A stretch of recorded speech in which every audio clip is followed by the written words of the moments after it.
Hello everyone, my name is Nesa Amelia. I'm from class 24 MNJCX. My NPM 24.11073. Welcome to this learning session.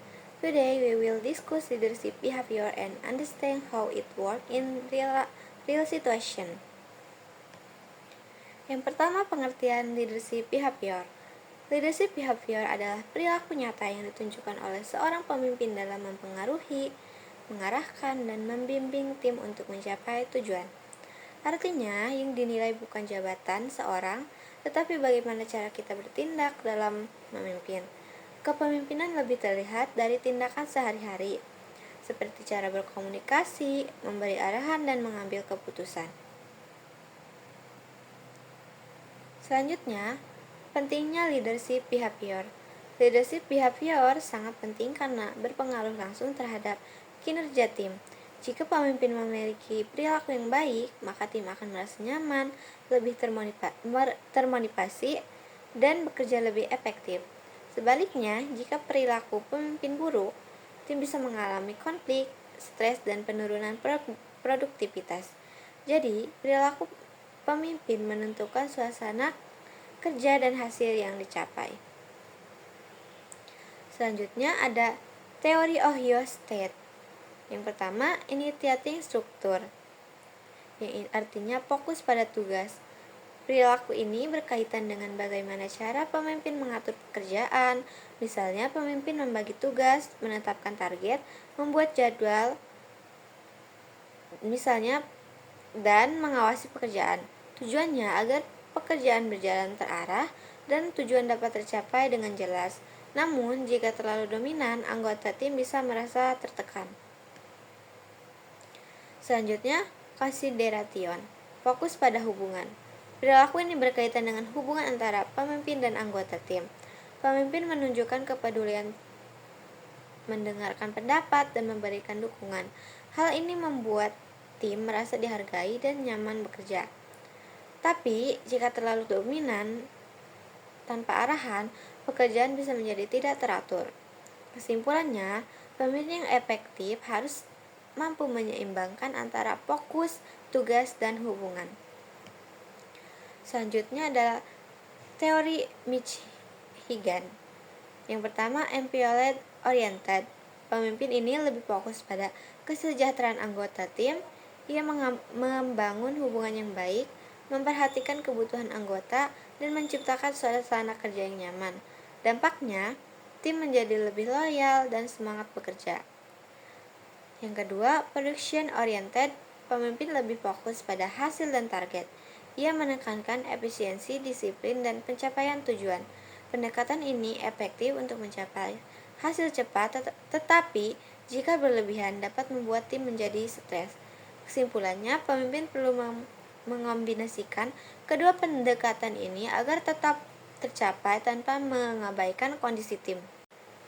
Selanjutnya ada gaya kepemimpinan. Yang pertama, autokratik. Pemimpin mengambil keputusan sendiri tanpa melibatkan anggota tim. Gaya ini cocok dalam situasi darurat atau ketika tim belum berpengalaman. Namun, jika digunakan terus-menerus, anggota bisa merasa tidak dihargai. Selanjutnya, demokratik. Pemimpin melibatkan anggota dalam pengambilan keputusan. Gaya ini meningkatkan partisipasi, kreativitas, dan rasa memiliki dalam tim. Ini cocok untuk kerja kelompok dan situasi yang membutuhkan banyak ide. Selanjutnya adalah laissez-faire. Pemimpin memberikan kebebasan penuh kepada anggota tim dalam bekerja. Gaya ini cocok jika anggota sudah berpengalaman dan mandiri. Namun, jika tidak diawasi, bisa menyebabkan kurangnya kontrol. Selanjutnya, faktor yang mempengaruhi leadership, yaitu perilaku kepemimpinan dipengaruhi oleh beberapa faktor, seperti kepribadian pemimpin, pengalaman, lingkungan kerja, serta situasi yang dihadapi. Misalnya, dalam kondisi tekanan tinggi, pemimpin cenderung lebih tegas. Sedangkan dalam kondisi santai, pemimpin bisa lebih fleksibel. Dampak leadership behavior. Leadership behavior yang baik akan menghasilkan kinerja tim yang tinggi, komunikasi yang lancar, dan hubungan kerja yang harmonis. Sebaliknya, jika perilaku pemimpin tidak tepat, dapat menyebabkan konflik, stres kerja, dan penurunan produktivitas. Oleh karena itu, pemimpin sangat menentukan keberhasilan organisasi. Selanjutnya, cara meningkatkan leadership behavior. Leadership behavior tidak bersifat tetap, tetapi bisa dikembangkan. Salah satu cara utamanya adalah dengan meningkatkan kesadaran diri, yaitu memahami bagaimana perilaku kita mempengaruhi orang lain.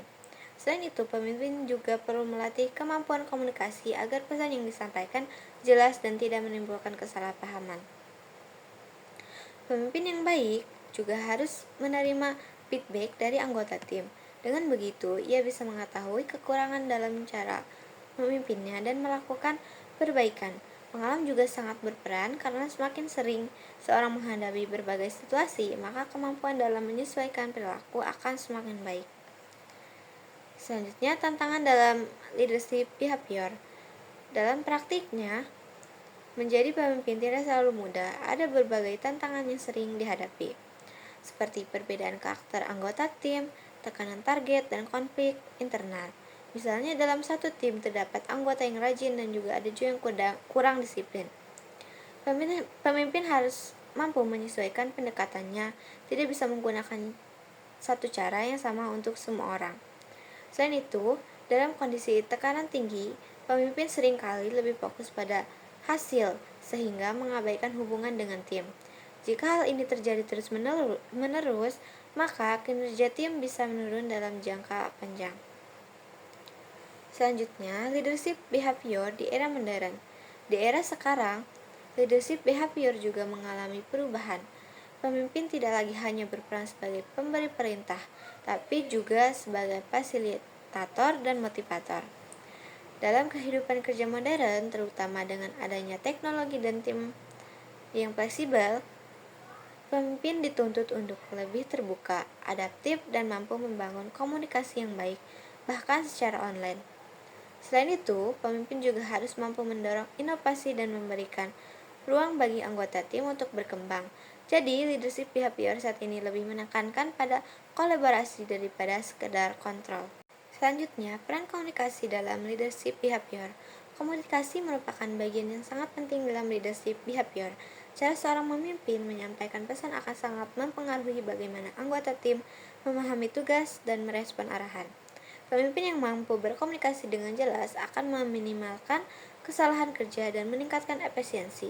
Selain itu, komunikasi yang terbuka juga membuka anggota tim merasa dihargai dan lebih berani menyampaikan ide atau masalah. Sebaliknya, komunikasi yang buruk dapat menyebabkan kesalahpahaman, konflik, dan menurunkan kinerja tim. Oleh karena itu, pemimpin harus mampu menyesuaikan cara komunikasinya dengan kondisi dan karakter anggota tim.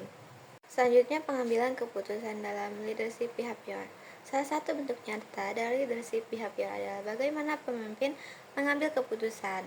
Keputusan yang diambil harus mempertimbangkan berbagai aspek, seperti kondisi tim, risiko yang mungkin terjadi, serta dampak jangka panjang. Pemimpin yang baik tidak selalu mengambil keputusan sendiri, tapi juga melibatkan anggota tim ketika diperlukan. Hal ini tidak hanya menghasilkan keputusan yang lebih baik, tapi juga meningkatkan rasa tanggung jawab anggota tim terhadap keputusan tersebut. Namun, dalam situasi tertentu, seperti keadaan darurat, pemimpin harus mampu mengambil keputusan dengan cepat dan tegas tanpa melalui proses diskusi panjang. Kesimpulannya, secara keseluruhan, leadership behavior mencakup berbagai aspek, mulai dari cara berkomunikasi, mengambil keputusan, beradaptasi, hingga menjaga etika dalam memimpin. Semua aspek ini saling berkaitan dan tidak dapat dipisahkan. Seorang pemimpin yang efektif adalah mereka yang mampu mengelola semua aspek tersebut secara seimbang dan dengan memahami dan menerapkan leadership behavior yang baik, seorang pemimpin tidak hanya mampu mencapai tujuan organisasi, tetapi juga membangun tim yang kuat dan berkualitas. In conclusion, leadership behavior is about how leaders act and influence others. Thank you for your attention. See you in next video. Bye bye.